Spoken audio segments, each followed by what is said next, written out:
ryari nimba ubyibuka neza igihe wanditse indirimbo ukavuga ati iyi ni indirimbo ni njye uyikoreye kandi n'ubutumwa nshyizemo ndabyumva yuko harimo ubwenge bwanjye? ntabwo ndi bwavuge wenda nk'inshyashya mfite ariko reka mvuge ku ndirimbo kwanza nahereyeho abantu barayizi indirimbo yitwa Mangrove. So ni umujama wampaye igitekerezo nyine tujya muri dictionary arambwira ati ijambo man why not nyine utarikoraho indirimbo sibyo. Noneho icyo gihe nyine ndabitekereza ararinsobanurira ati Mangrove ni iki tukagumya tujya muri dictionary ndisubiramo kugira nze kubona nyine amagambo menshi nyine nza kubivugaho to icyo gihe nanditse indirimbo nyine kiriya gihe nibwo natangiye kwiyumva ko nyine nanjye naba umuhanzi n'aba classmates tukajya tuyiririmbana. So hari n'undi muntu yayikunze nyine tujya no muri studio tunumva ko icyo gihe ibintu byose byashoboka. Mbese ubundi DMC nimba atari ibanga wavukiye?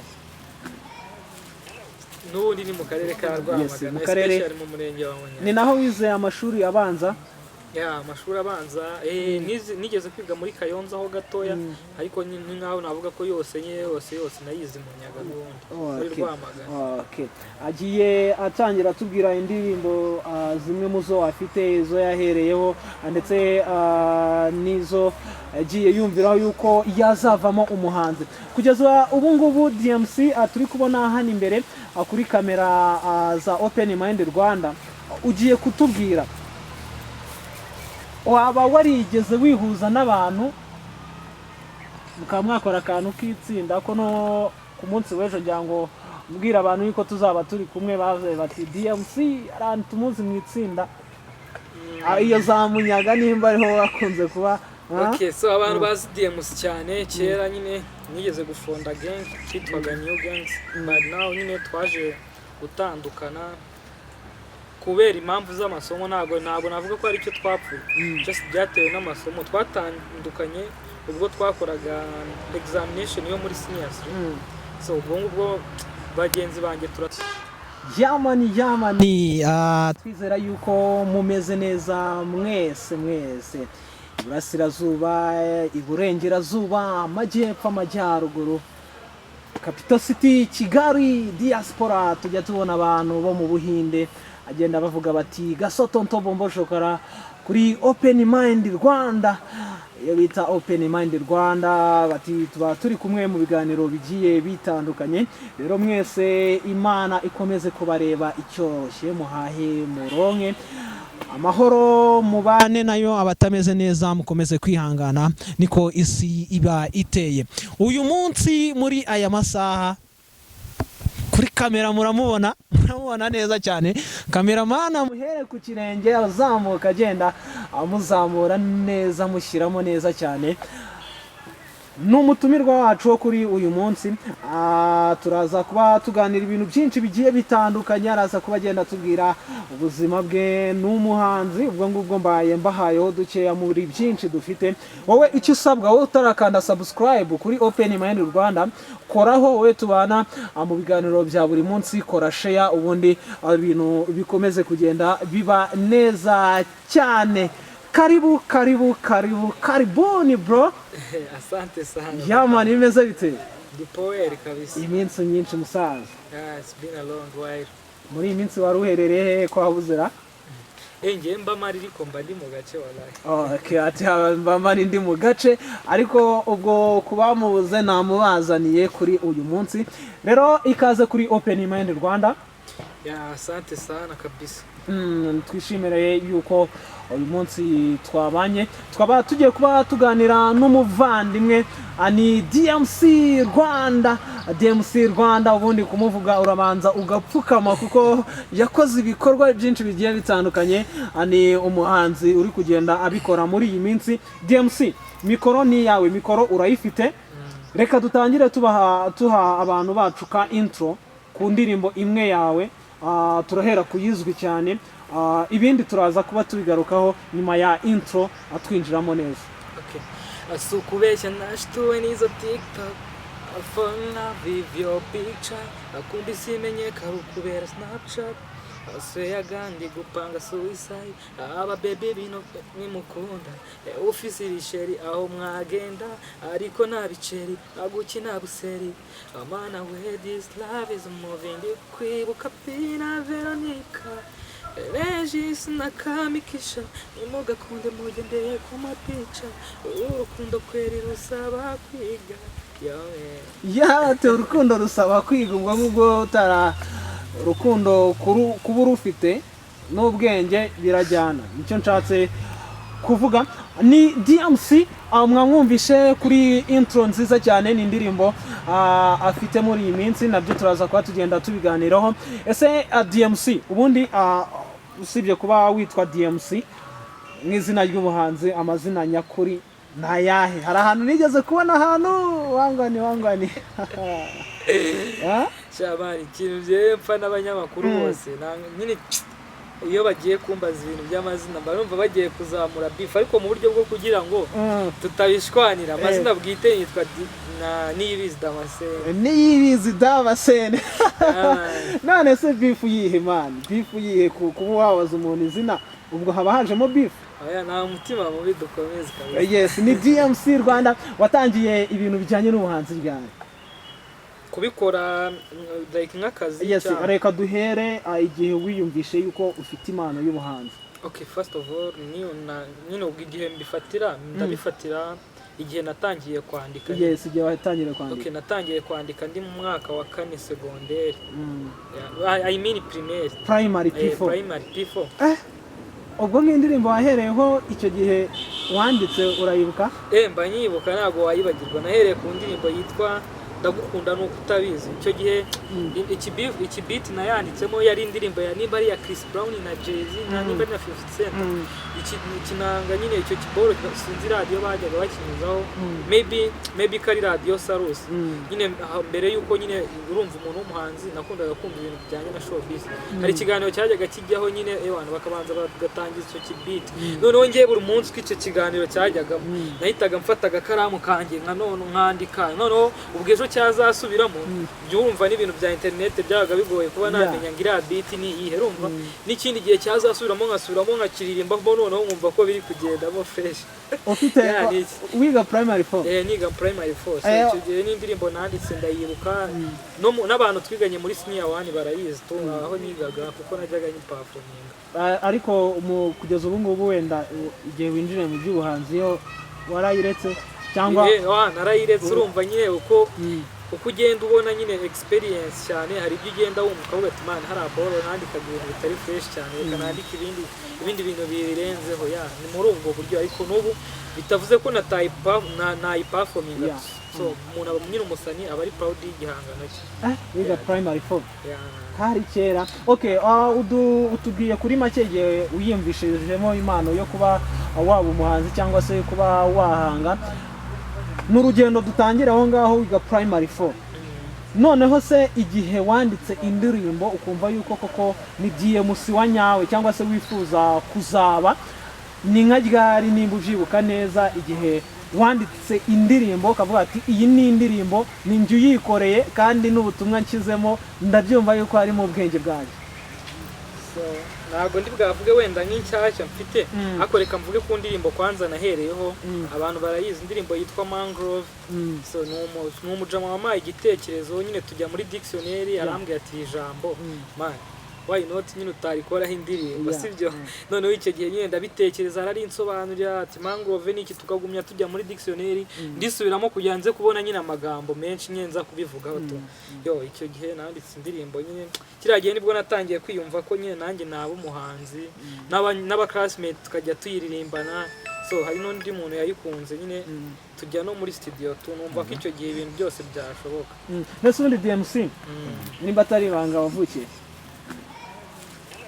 n'ubundi ni mu karere ka Rwamagana especially mu murenge wa Munyana ni naho wize amashuri abanza amashuri abanza nigeze kwiga muri Kayonza ho gatoya ariko ni nkaho navuga ko yose nayize mu Nyaga n'ubundi muri Rwamagana agiye atangira tubwira indirimbo zimwe mu zo afite izo yahereyeho ndetse n'izo agiye yumviraho yuko yazavamo umuhanzi kugeza ubu ngubu DMC turi kubona hano imbere kuri kamera za Open Mind Rwanda ugiye kutubwira waba warigeze wihuza n'abantu mukaba mwakora akantu k'itsinda ko no ku munsi w'ejo ngira ngo mbwira abantu yuko tuzaba turi kumwe bavuze bati DMC arantu tumuzi mu itsinda iyo za Munyaga nimba ariho wakunze kuba. Okay, so abantu bazi DMC cyane kera nyine nigeze gufonda gang kitwaga New Gangs, but now nyine twaje gutandukana kubera impamvu z'amasomo. Ntabwo navuga ko ari cyo twapfuye, just byatewe n'amasomo. Twatandukanye ubwo twakoraga examination yo muri seniors, so ubwo bagenzi banjye turatandukana, najyanye na babiri noneho undi bamuha ikigo gitandukanye n'icyacu. Urumva icyo gihe nyine nkaho twari ducitsemo kabiri, kuva icyo gihe ntabwo tugeze twongera guhura nka gang ngo tube twakora indirimbo. Itsinda ryanyu ryitwaga gute? New Gangs. New Gangs. Bo bakomeje ibintu by'ubuhanzi cyangwa babivuyemo? Still n'ubundi umuntu wifitemo akantu k'ubuhanzi muri we, ntabwo nyine ntabwo wayicaza impano ngo bikundira komeza ikagukira igitatu ukumva ko wakicara ukandika. So abantu bakomeje kugaragara cyane ni njyewe na mugenzi wanjye witwa Emizo, ariko n'abandi nyine n'undi mugenzi wacu witwaga Sumaji, uretse ko wenda yahinduye, navuga ko ntabwo yahinduye kariyeri, ahubwo yahise ava muri sekira ajya muri gospel. So nawe yigeze kudropinga maybe ni banga imwe siko. Noneho undi we nyine kubera ikibazo cy'ubushobozi nyine ubwo sinzi, navuga ko akisuganye nyine witwa The Nike, ntabwo warongera gusohora igihangano to. Abahanzi mugira indirimbo nyinshi, hari iziba ziri muri studio, hari izo mwaranditse, hari izo mutegura gusohora. Kugeza ubu ngubu DMC Rwanda ni indirimbo zingahe ze ziri hanze? Ziri hanze? Yes, ziri hanze. Ni indirimbo 10. Indirimbo 10. N'indi imwe iri muri studio, n'indi yindi nshyashya ntarashyira hanze ko. Ubwo ni 12. Ubwo se abantu barabizi ko ufite indirimbo 12? Ntabwo mbizi neza niba bajya babimenya, gusa umuntu utabizi still yanyarukira kuri YouTube channel DMC Rwanda akabikurikira. Wenda nabyo turaza kuba tugenda tubigarukaho, wowe humura ibintu byose birahari. Indirimbo 12 mu gihe kitageze no ku myaka 10 hari irimo. Kuki uri ku muvuduko uri kwihuta cyane mu gusohora indirimbo? Ese nta kintu byaba byangiza ku muziki wawe? Kuko DMC tubwizanye ukuri, abahanzi tuvuge bagitangira hari ukuntu ashukwa akagenda asohora indirimbo cyane azisohora ziririzinga, ariko wenda tukavuga yuko kuba hit bigoranye. Wowe ntabwo waba ugendera muri uwo mujyi w'abandi ugasohora indirimbo huti kuko yarangiye, ahubwo mbere yo kureba icyo izafatisha nyuma? Ngewe kubera n'ubushobozi aba ari bukeya, urumva ibyo bintu ntabwo byakunda. Cyangwa nizo nkeya ahubwo binanye wapfa ubushobozi ni bukeya kuko kwandika ko ewana n'ubu ngubu mbwiye ngo nkompoze urumva, gusa nyine kubera ubushobozi bukeya urabimanaginga nka audio, ushobora kuyikora nkayimara na mezi nk'umunani nyicara, atari uko wenda nyiri gutekereza kuri script cyangwa iki, ahubwo ari ukubera ko ubushobozi bwa video, nyine video isaba ibintu bya dani. So rero ntabwo njye nsohora huti, abantu basohora huti ni babandi wenda babibonera, nabivuga babibonera ubuntu, cyangwa se baba producers n'ubundi afite aho ahuriye n'uburyo bwo gukora production. Okay. Mu ndirimbo 12 harimo n'izo zikiri muri studio kugeza ubu ngubu, twavuga yuko izifite video ari zingahe? Ni indirimbo zitarenga 4, ni indirimbo nkenye, kuko impamvu mvuge enye, iyo akabaye ya 5 nigeze kujyana ikibazo n'umudirector, ntabwo ndi bwa mu mentioning gusa nyine ubu ni umustar, abantu bose mu gihugu baramuzi, twigeze gukora na project nyine man nyine asa nkaho nyine arayikansoringa ukuntu tunamwishyuye n'ibiki nyine urumva twagiranye ikibazo, ariko ngo iziri out nyine zifite video nene. Okay, kuri YouTube kugeza ubu ngubu indirimbo bita Follow DMC Rwanda niyo YouTube ye maze kugera aba subscribers barenga 1400 hafi icyatanu. Follow kugeza ubu ngubu ifite views 8500 mu mezi 6. Ese iyi ndirimbo Follow mukanya uri buduheho n'akantu gatoya cyane, ujye kuyisohora wari witeze yuko ishaka kugira iyi mibare? Ahubwo ngiye natekerezaga ko biza kuko na nyuma yo kuyisohora nakoze marketing, murabizi navuye mu Rwanda njya Uganda, so ndihiringa ku ma TV yaho, ku ma YouTube channel, so binaba ngombwa ko njya no gushakisha umuvandimwe ya Gopondate byose byari uburyo bwo kuyikorera marketing. Gusa impamvu nyine itazamutse cyane ni ukubera ntabwo nari ndi mu Rwanda wenda ngo nihiringe no ku macano yo mu Rwanda n'iki hose mbe nabikurikirana. Gusa niriya ni imibare myiza tu. I hope ko ku yindi project nyine bizaba nk'ibyo nifuzaga before. Okay.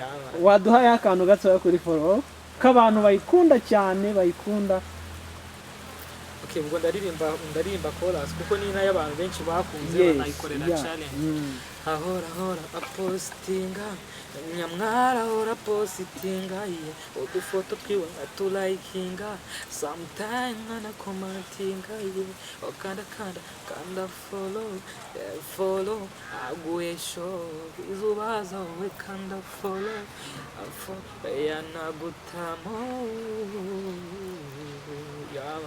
Yes, ni follow abantu bayishaka baje kuri YouTube ni DMC Rwanda, munakane subscribe byibuza abantu hano kuri Open Mind Rwanda natwe tumwuzurize ibihumbi 2. DMC iyo ni indirimbo kanda follow ni follow ariko harimo ubutumwa bwiza cyane agira bati uriya mukobwa ese yaba ari true story about that girl. Aka karirimbo hari umuntu n'iki byose. Like nje ikintu nagendeyeho no kubera kuri ubu nyine urabona abantu bose kuri ubu bari gutwika bakubita du Snapchat tu TikTok yani ibyo ngibyo nari ndi kuvuga nyine. For example nishaka nko kuri ba Shadibu nyine urabona bahora bapostinga iki.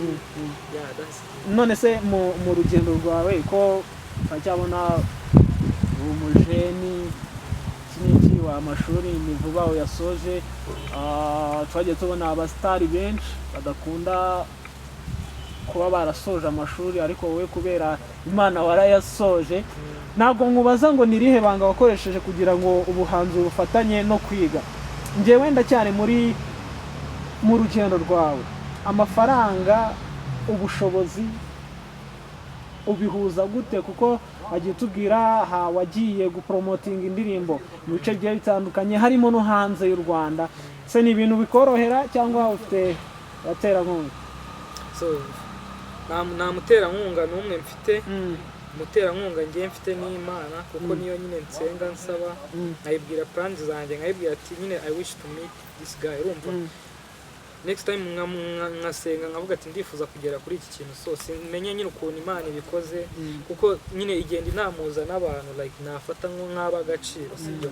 Already na Yago no umuntu waduhuje so sibyo like niyo mpamvu banizeye ko n'ahandi hose nifuza cyase n'ikindi cyose nifuza nakibona cyase nahagera. So nuko rero byose bari step by step ari indirimbo kuyikora ndipevera audio video.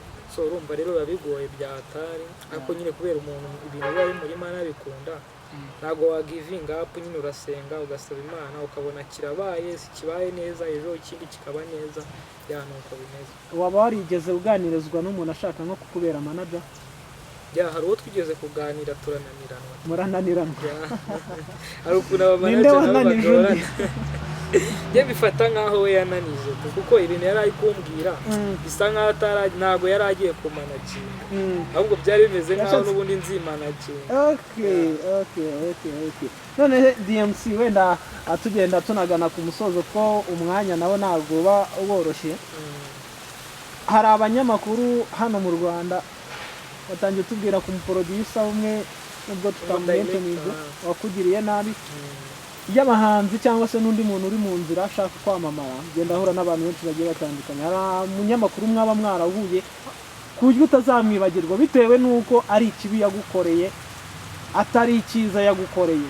Baba bahari hano iwacu ntago babura just hari n'uwo muhura nyine mugaciringa ukavuga ati muzagukora gutya cyangwa ukavuga wowe kora iki nanjye nyikore buryo so uko wakifuzaga cyangwa uko mwakivuganye naba ari kagikora nyine ntago byabura mu gihe umuntu ari muri no kariyeri nyine ya muzika to.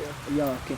Kuba inama waha ababyeyi binangira mu kurekura abana babo kugira ngo bajye muri ibintu by'ubuhanzi bavuga ati mugiye kubirara nizihe nama waha ababyeyi?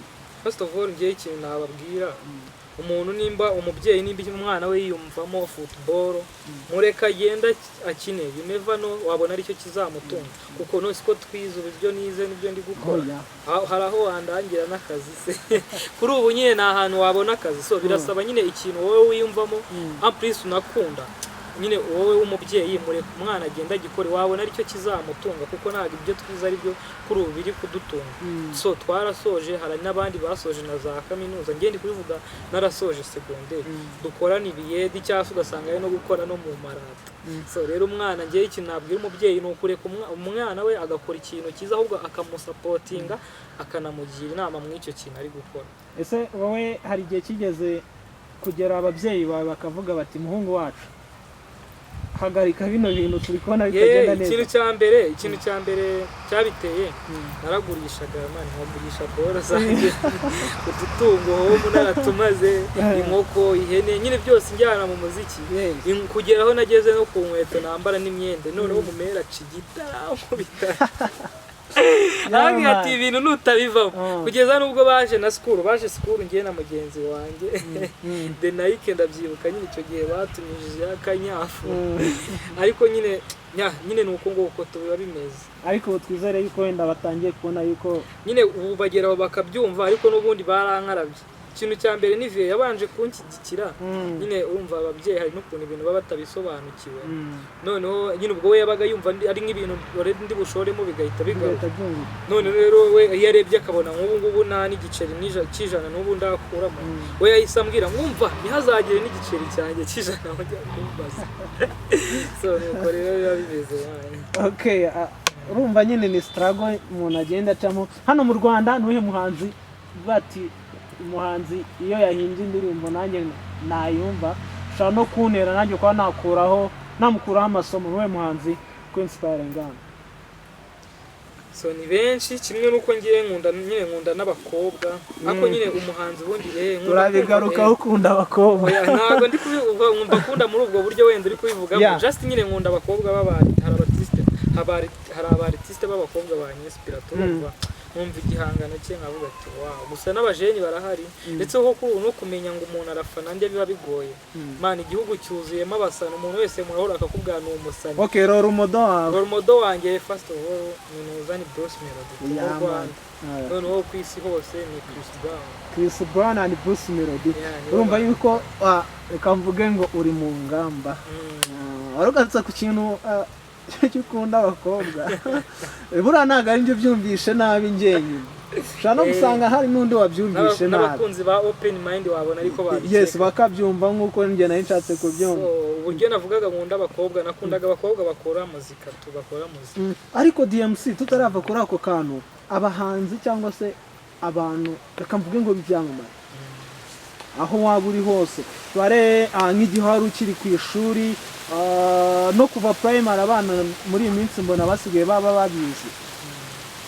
hari igihe cyageze ukaba wakundwa n'abakobwa bikabangamira amasomo yawe kuko injyana uririmbamo ni injyana ikundwa n'abakobwa twese turabizi iki kintu cyaba cyarabayeho ese nimba cyarabayeho wagihandorinze ute nyine wagisoje ute byarabaye gusa uburyo byabaye bo bakundaga ibihangano apana wenda nko kuvuga like ntago navuga ngo nabakundaga ibihangano nge nyine bakundaga ibihangano byanjye apana ko nkunda kugira ati bigirana ibintu bya relationship ko hari abahita babikomerezaho se ntago nabo babura ariko nyine ibintu bimwe nyine ugenda bikapinga cyangwa ukagira ukuntu nyine ubijyana tu urumva nge navaga school nagiye kwiga kunzana rero mu bintu by'inkundo kubera nzi ibintu umuziki wankoreye muri O level noneho ibibazo umuziki wiyongereyeho nyine inkundo noneho n'ugutaha n'uwanyuma ntawubonye. Okay, reka tubashimire cyane mwe mwese ariko mbere yuko wenda dusoza DMC umuntu agushaka ni hehe platforms zawe byose ugiye kugenda ubitunyuriramo turasoza n'indirimbo imwe ya wenda gusohoka. So like platforms zanjye zose no kujyaho kandika DMC Rwanda, X, IG, Facebook n'izindi zose na YouTube kwanza hose no kujyaho kandika DMC Rwanda ukabona ibihangano byanjye. So reka rero mbasoreze ku karirimbo kanje kitwa Byaranze. Ariko natubwiye next project nimba nta kibazo biteje. So ibyo ngibyo byo ntabwo mbivuga ariko Okay. nyine reka mbatera indirimbo yitwa byaranze. Okay. I got trust nubwo mbona byanze, murasaba Imana ngizi muri mande, ubu buzima nubwo mbona bwanze, kuko na mbere siko nabishakaga. I got trust nubwo mbona byanze, murasaba Imana ngizi muri mande, ubu buzima nubwo mbona bwanze, kuko na mbere siko nabishakaga.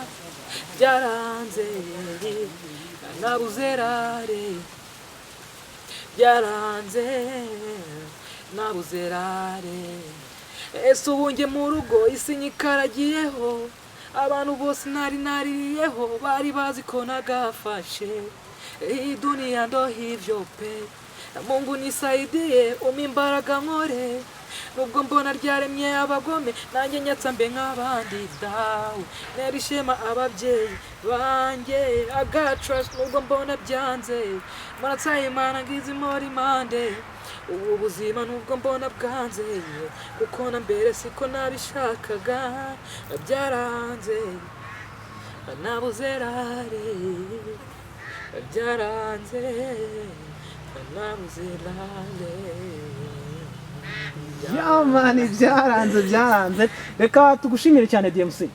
Mwakoze cyane kuntumira kuri Open Mind, ndabakunda cyane, muri ab'agaciro cyane. Yamani ubwo rero abakunzi bacu ba Open Mind Rwanda, ibiganiro byacu byo nakagaruka, tubashimira cyane mwese tubana buri gihe. Yari Gariso Tonto Bombo Shokora. Yama Ciao.